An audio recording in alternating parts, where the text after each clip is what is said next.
Warning: electrical shock hazard. Disconnect power before servicing. Replace all parts and panels before operating. Failure to do so can result in death or electrical shock. To defrost your freezer, remove all the contents, including the basket, and unplug the unit. Remove the drain plug. Attach the drain hose adapter.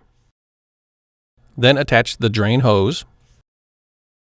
Place the end of the drain hose into a bucket or allow it to flow into a floor drain. Remove the frost and ice buildup.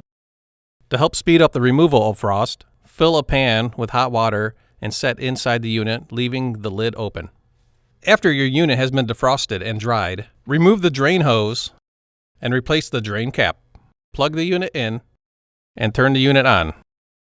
Warning: electrical shock hazard. Plug into a grounded 3-prong outlet. Do not remove ground prong. Do not use an adapter. Do not use an extension cord. Failure to follow these instructions can result in death, fire, or electrical shock.